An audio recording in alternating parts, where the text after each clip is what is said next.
Hello बच्चों, आज हम बीएससी सेकेंड ईयर की ऑर्गेनिक केमिस्ट्री पढ़ेंगे जिसमें हमारी यूनिट है कार्बोक्सिलिक एसिड। ठीक है।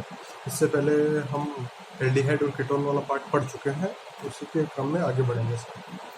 देखो, कार्बोक्सिलिक एसिड का फंक्शनल ग्रुप होता है C+O(OH), अर्थात इसमें एक कार्बोनिल ग्रुप भी होता है और एक हाइड्रोक्सिल ग्रुप भी उपस्थित होता है।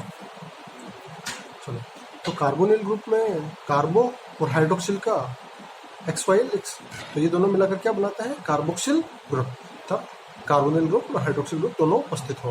यहाँ पे कुछ इंपॉर्टेंट जो कार्बोक्सिलिक एसिड है उनके सोर्स और उनके जो रूट नाम पद्धति से जो नाम है उनके पर उनका अध्ययन कर लेते हैं। देखो, HCOH क्या है? फॉर्मिक अम्ल। ये कहाँ से प्राप्त होता है? लाल चींटियों से। कुछ बार क्वेश्चन पूछा जाता है कॉम्पिटिटिव एग्जाम में, लाल चींटी से प्राप्त होता है। CH3COOH, इसका सोर्स क्या है? सिरका। इसका नाम क्या है? Acetic acid. बहुत सी बार हम सिरके का जो डायरेक्ट आता है तो उसका मतलब भी इसी को समझते हैं, CH3COH।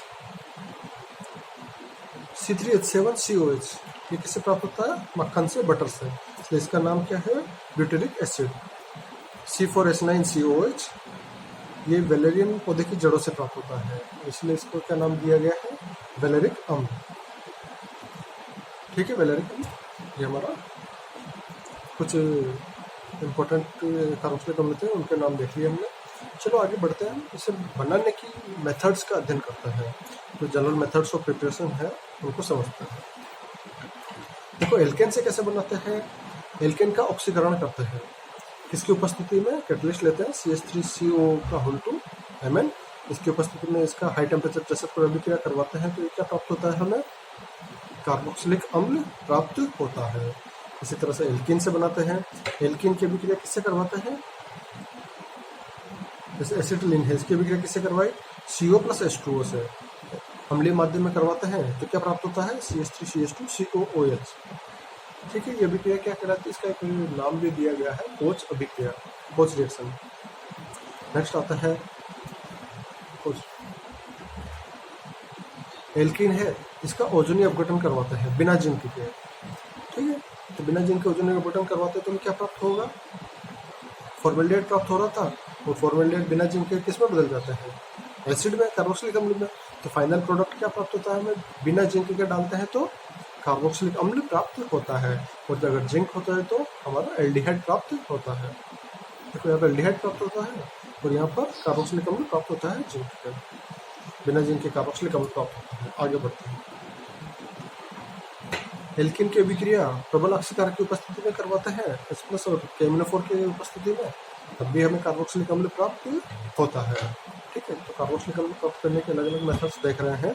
इसी क्रम में आगे बढ़ते हैं एल्किल हैलाइड से। ट्राई हैलाइड काम में लेते हैं RCH3। क्या काम में लिया हमने? RCH3। यहाँ पे क्लोरोफॉर्म भी हो सकता है, R की जगह S लेके CCl3, CH3 काम में ले तो क्लोरोफॉर्म भी ले सकते हैं। तो इसका अभिक्रिया करवाता है एक्वस KOH से, तो यहाँ पे हेलोजन को रिप्लेस कर देता है और क्या शिफ्ट हो जाता है? OH, 3 जगह OH हो जाएगा। एक ही कार्बन की उपस्थिति है तो H2 निकल जाता है और हमें क्या प्राप्त होता है? कार्बोक्सिलिक अम्ल। लेकिन अगर यहाँ पर क्लोरोफॉर्म है तो अब हमें क्या प्राप्त होगा? यहाँ पर फॉर्मिक एसिड प्राप्त होता है।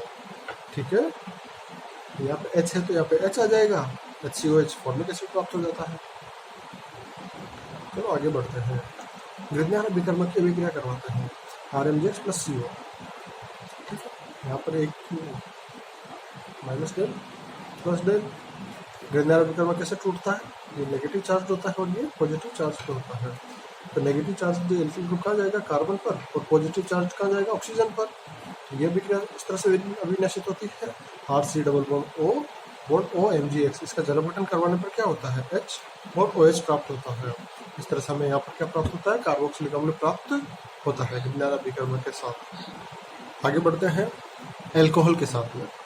देखो, एल्कोहल है, इसकी अभिक्रिया किससे करवाते हैं? प्रबल ऑक्सीकारक लेते हैं अभिक्रिया काम में, H+ K2CR4 तो हमें क्या प्राप्त होता है? एल्डिहाइड प्राप्त होता है, और उसके ऑक्सीकरण से फिर से कार्बोक्सिलिक अम्ल प्राप्त होता है। ठीक है, कार्बोनिलीकरण, ये भी एल्कोहल से करवाता है। एल्कोहल के कार्बोनिलीकरण करवाया जाता है BF3 की उपस्थिति में, गर्म करते हैं तो हमें क्या प्राप्त होता है? कार्बोक्सिलिक अम्ल प्राप्त होता है। Simple reaction sir.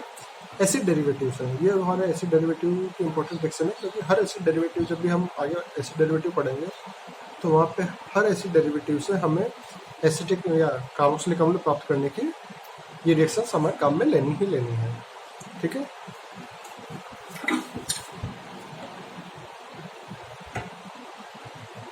तो एसिड डेरिवेटिव क्या है, RC double bond O bond Z। या Z क्या हो सकता है, Z बराबर Cl हो सकता है, OR हो सकता है,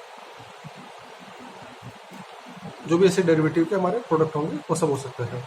तो इसका जल अपघटन करवाते हैं अम्लीय माध्यम में, तो हमें क्या प्राप्त होता है, कार्बोक्सिलिक अम्ल प्राप्त होता है। ठीक है, यहाँ तक कुछ इंपॉर्टेंट रिएक्शंस हो गई, आगे बढ़ते हैं। नेक्स्ट है हमारा आर्नट स्टर्ट सिंथेसिस।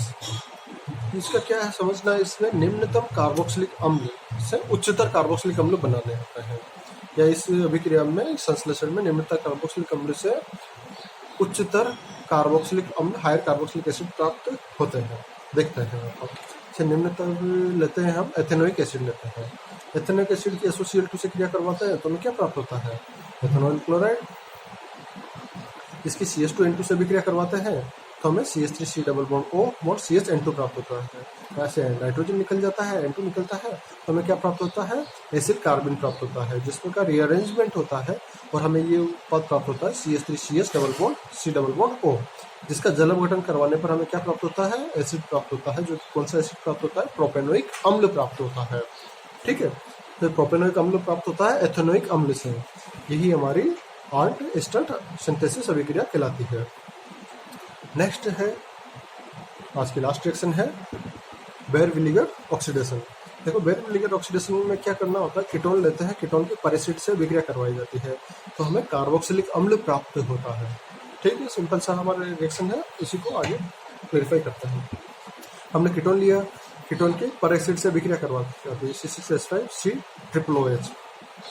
पर एसिड में क्या होता है, कार्बोक्सिलिक अम्ल से एक ऑक्सीजन ज्यादा होता है, तो इसका अभिक्रिया करवाई जाती है तो यहाँ पे क्या प्राप्त होता है, RC double bond O bond OR ester प्राप्त हो रहा है, प्लस C6H5COH होता है, बेंजोइक एसिड बन रहा है। अब इस एस्टर का फिर से जल अपघटन करवाते हैं तो हमें क्या प्राप्त हो जा रहा है, कार्बोक्सिलिक अम्ल प्राप्त होता है। ठीक है, तो ये हमारे कुछ इसकी जनरल मेथड्स ऑफ प्रिपरेशन में कुछ अभिक्रियाएं हैं इसे बनाने की, कार्बोक्सिलिक अम्ल को बनाने की। रिमेनिंग जो आगे का पार्ट है तो नेक्स्ट लेक्चर में देखेंगे। धन्यवाद।